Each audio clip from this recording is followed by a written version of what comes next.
આંખો ખોલીને ચહેરાને મસાજ કરતા કરતા હાથ હટાવશું, બંને પગ લાંબા કરી થપથપાવશું, પંજા ટકરાવશું.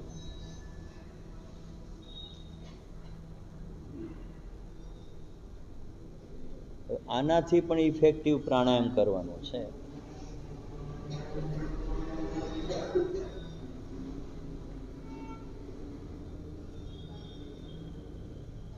પોતાના શ્વાસમાં કેટલી તાકાત છે ને એનો અનુભવ કરવાની વાત છે.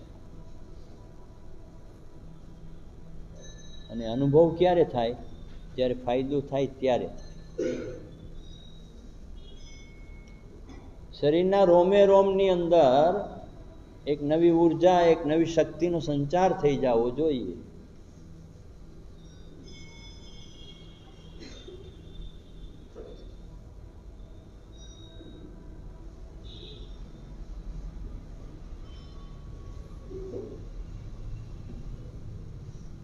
અને આપણે આપણા માટે કરવાનું છે.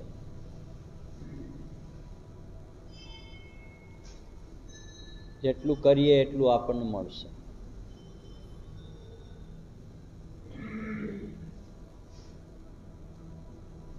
આપણે આપણા માટે મેળવવાનું છે. એક શ્વાસના 10 ટુકડા કરવાના છે. બહુ ઇફેક્ટિવ છે. શ્વાસ ભરવાનો 10 કાઉન્ટે રોકવાનો, વરી ભરવાનો 10 કાઉન્ટે રોકવાનો, છોડ્યા વગર, એવું 10 વાર ભરવાનું. અને 10 વાર ભરાઈ જાય પછી મેક્સિમમ રોકવાનું. પછી એમ થાય કે હવે છોડવો જ પડશે તો બ્રહ્મના ગુંજન સાથે છોડી દો. પણ જેનાથી 10 ટુકડા ન થાય, 2 ટુકડા કરે, 5 ટુકડા કરે, જેટલા ટુકડા થાય એટલા. આપણાથી જેટલા ટુકડા થાય ને એટલા ટુકડા કરવાના છે. 10 થઈ જાય તો બહુ સારી વાત છે. નો પણ થાય આપણાથી, આપણી કેપેસિટી નથી તો અફસોસ નહીં કરવાનો. આજે નથી તો કાલ કેપેસિટી થશે. કરોડિયાની જેમ લાગી પડવાનું.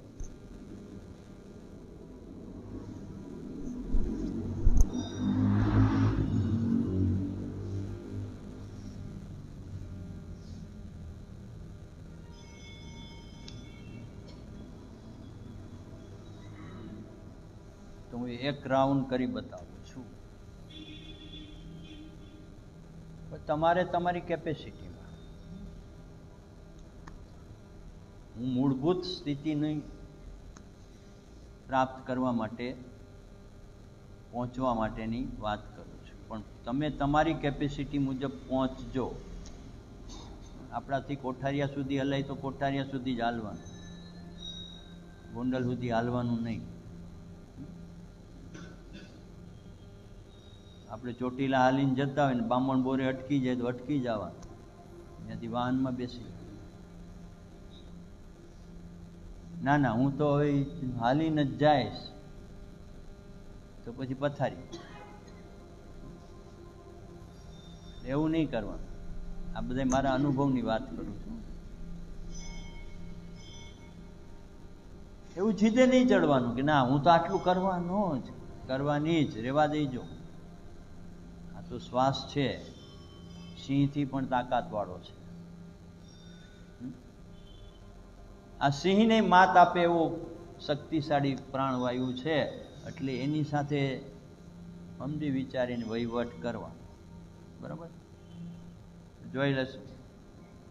ગલોફા ફૂલાવાના, જીભને તાળવે ટચ રાખવાની અને શ્વાસ ભરીને 10 કાઉન્ટ સુધી રોકવાનું. એવું 10 વાર કરવાનું. અને પછી 10મી વાર મેક્સિમમ જેટલું રોકાય એટલું કાઉન્ટ ગણતું જવાનું. છેલ્લે કાઉન્ટ ગણવાના કે કેટલા કાઉન્ટ સુધી રોકાણ. આપણે ગામને બતાવવા માટે નહીં, આપણી જાણકારી.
ભ્રમણના ગુંજન સાથે થોડોક જ નીકળશે.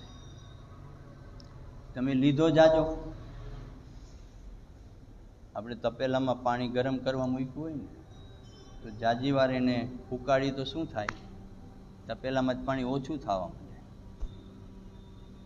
એમ તમારા શ્વાસને તમે જાજી વાર રોકવાનો પ્રયાસ કરો એટલે અંદરથી એનું બાષ્પીભવન થવા માંડે અને એ તમારા શક્તિનો સંચય કરે છે. એ તમને ઉર્જાવાન અને શક્તિવાન બનાવે છે.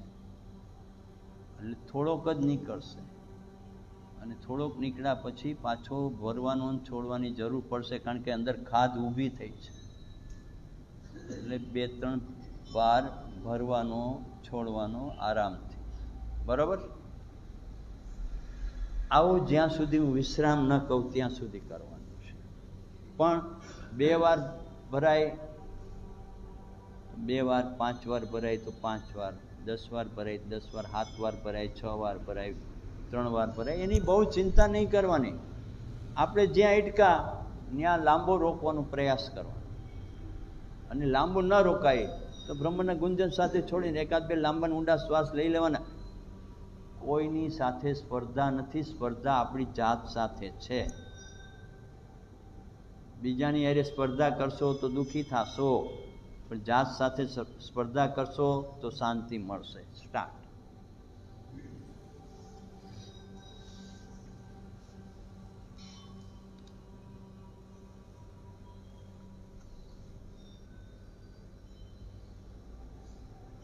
मैं हर एक सांस का मालिक हूँ. આપણે એક શ્વાસના માલિક છીએ.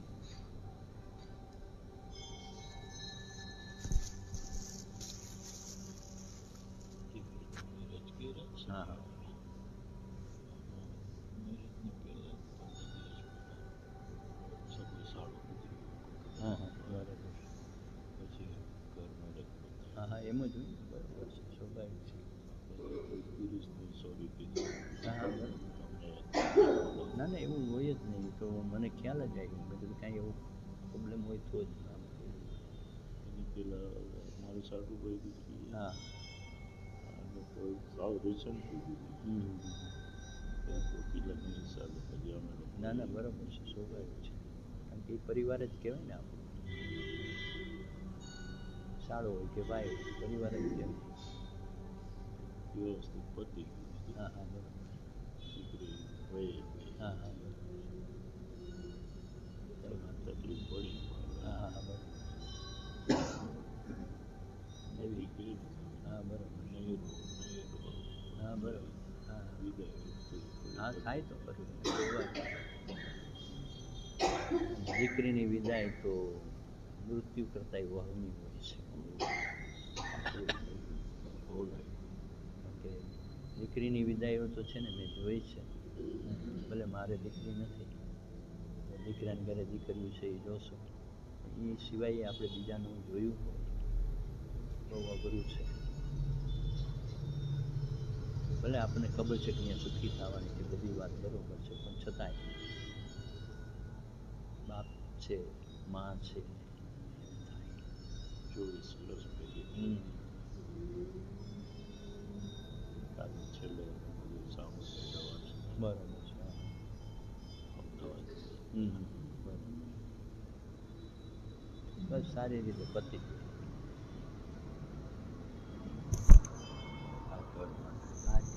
ખૂબ ખૂબ આશીર્વાદ.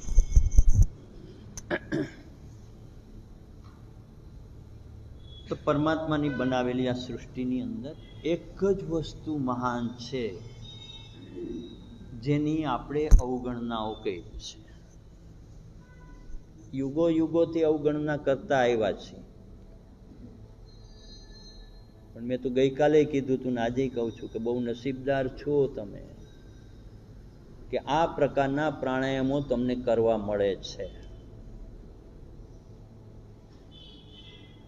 બાકી બહુ મુશ્કેલ છે.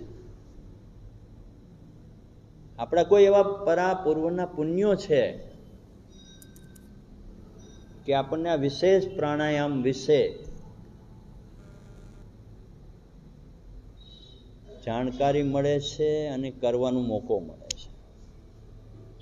જાણકારી તો ઘણી મળી જાય હો. મને વર્ષોથી જાણકારી હતી આ બધી બાબતની, પુસ્તકોમાં વાંચેલું. કરવા અને કરાવવા સુધીની હિંમત આવવી બહુ મુશ્કેલ છે. પહેલા તો કરવાની હિંમત હોવી જરૂરી છે, અને કર્યા પછી અનુભવ, અને અનુભવ પછી જે આત્મવિશ્વાસ વધે. આ ઘણા વર્ષોની સાધના કર્યા પછી મેં તમને આ કરાવવાનું શરૂ કર્યું છે, એમનેમ નથી કર્યું. આ પ્રાણાયામો જે છેલ્લે અત્યારે કરાવી રહ્યા છે, કુંભક પ્રાણાયામ, એ ઘણા વર્ષોની સાધના પછી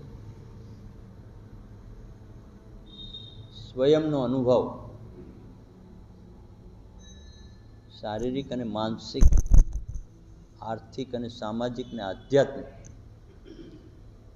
આ પાંચે પાંચ પ્રકારે પ્રાણવાયુ આપણને ઉપયોગી છે.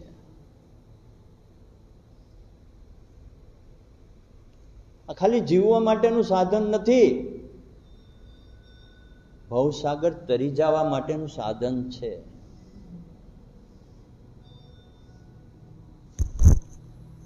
પણ હું નાનો હતો ત્યાં સુધી એમ જ માનતો હતો કે આ તો જીવવા માટેનું સાધન છે, જ્યાં સુધી શ્વાસ ચાલે ત્યાં સુધી જીવશું આપણે. એ તો બરોબર છે, સર્વવિદિત વાત છે, પણ એનો ઉપયોગ કરીને એનો અનુભવમાં વધારો કરવો અને સ્વયં સુધી પહોંચવાની યાત્રામાં પ્રાણવાયુ બહુ જ મદદરૂપ છે. બાકી કોઈ તમને ત્યાં પહોંચાડે નહીં. કોઈ રસ્તા એવા નથી કે તમને તમારા સુધી પહોંચાડે. ભગવાન સુધી પહોંચવાના રસ્તા ઘણા બધા છે,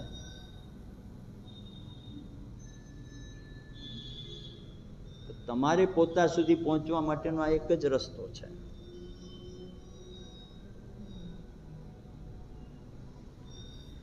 કારણ કે તુંડમ તુંડમ મતન વિના, એટલે ભગવાન પાસે પહોંચવા માટે અલગ અલગ રસ્તાઓ છે. જેટલા મગજ એટલા રસ્તાઓ ભગવાન સુધી પહોંચવા માટે. પણ આમાં મગજનું કામ નથી. પોતા સુધી પહોંચવા માટે ત્યાં મગજ નથી વાપરવાનો, ત્યાં શ્વાસ વાપરવાનો છે.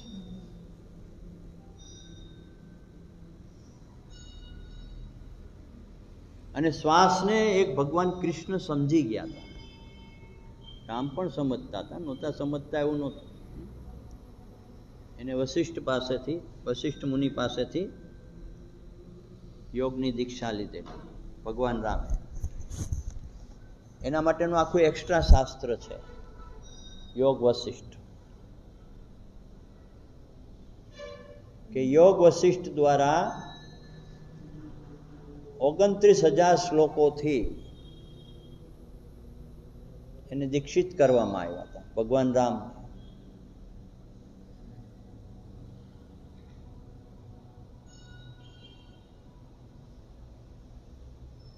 ભગવાન કૃષ્ણએ તો ગીતા 700 શ્લોકની બનાવી. એ હજી સુધી આપણે યોગ એનો સમજી શક્યા નથી. બસ કર્મયોગની વાતો કરી છે, પણ વાસ્તવમાં કર્મયોગ શું છે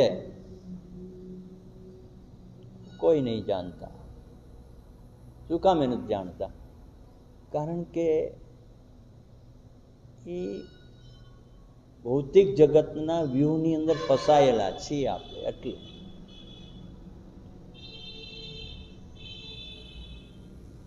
ગીતાની અંદર જે યોગ વિશેના શ્લોકો છે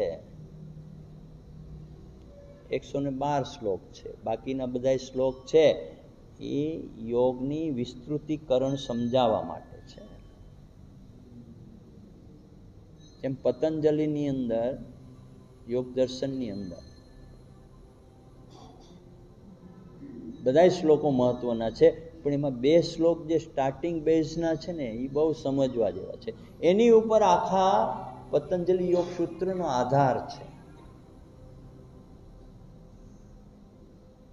કે યોગ શેના માટે છે.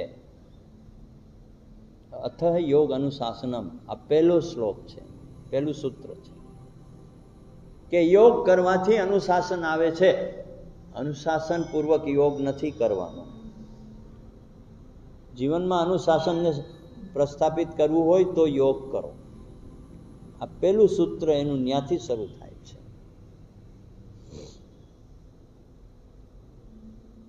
અને બીજું સૂત્ર છે એ આખા જીવનનું તમને મર્મ સમજાવી દે એવું છે. મર્મ સુધી તમારે પહોંચવું હોય તો યોગ ચિત્ત વૃત્તિ નિરોધ, તમારું ચિત્ત છે ને એનો નિરોધ કરવાનો છે. તો યોગમાં તમે સફળ થશો. મનને કંટ્રોલ કરવાનું. ચિત્ત વૃત્તિ એટલે મન. મનના 5 ડિપાર્ટમેન્ટ પાડ્યા છે. મનના 5 વિભાગો છે.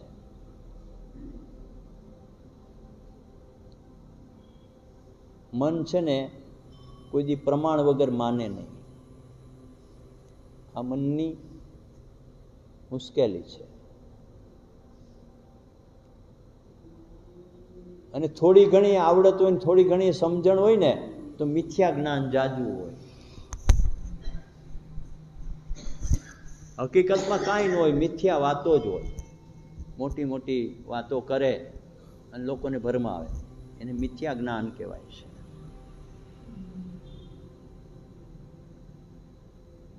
મારા પિતાશ્રી એક વાત કરતા બહુ સરસ મજાની. એક શેખ ચલી હતો કે એને ઘોડાને પહેરવાનું ચોકડું મળ્યું. ચોકડું મોઢામાં પહેરાવેલું ચોકડું. એની ઉપરથી ઘોડાને જે દિશામાં લઈ જાવ ને એ દિશામાં લઈ જવાય.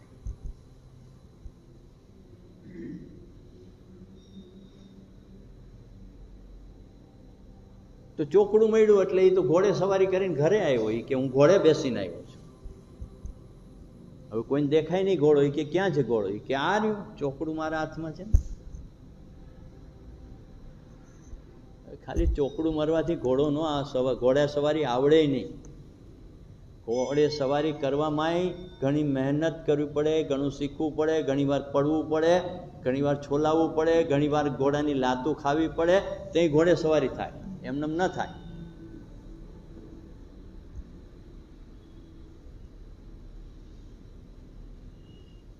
આ શેખ ચલી જેવી વાતો છે.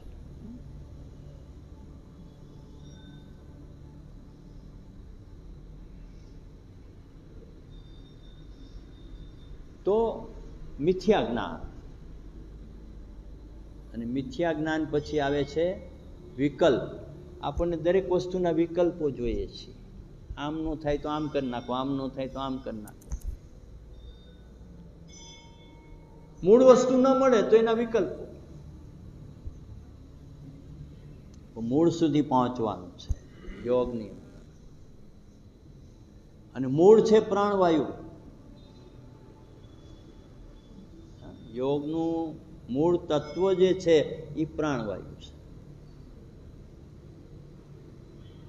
કોઈ પ્રત્યાહારની અંદર દુઃખી થતા હોય છે, કોઈ ધારણાની અંદર દુઃખી થતા હોય છે, કોઈ યમ નિયમના પાલન કરવામાં દુઃખી થતા હોય છે, તો કોઈ વળી આસનોમાં દુઃખી થતા હોય છે. અમે યોગા કરીએ છીએ, આસનો કરતા હોય છે. એને યોગ આસન કહેવાય. યોગના આસનો. કે તમારે યોગ કરવો હોય તો પહેલા આસનો સિદ્ધ કરવા પડે. અને કેવા આસનો? બેસવાના આસનો. પતંજલિ લખ્યું છે કે જો તમને બેહતા આવડી ગયું તો પ્રાણાયામ કરતા આવડી જશે. તો બેહતા જ નહીં આવડે તો લાંબા સમય સુધી તમે બેસી ન શકો. તમારે બધાને આસન સિદ્ધ થઈ ગયા છે કે લાંબા સમય સુધી તમે બેસીને પ્રાણાયામ કરી શકો છો. આપણે આસન સ્પેશિયલ કરાવવા નથી પડતા સિદ્ધિ માટે. યોગ કરતા કરતા તમારા આસનો પ્રાણાયામ કરતા કરતા સિદ્ધ થઈ જાય છે.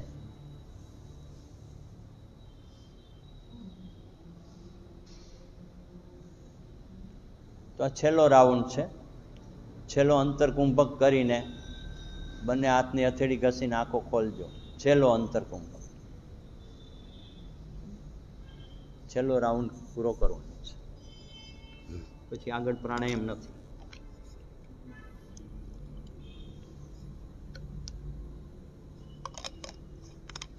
તો ત્રીજું માણસ પ્રમાણને શોધે છે, નહીં વિકલ્પને શોધે છે. પહેલું પ્રમાણ, બીજું વિપર્ય, ત્રીજો વિકલ્પ. અને યોગ કરવામાં સૌથી ખરાબમાં ખરાબ કોઈ વસ્તુ હોય તે માણસની આળસ છે, નિંદ્રા.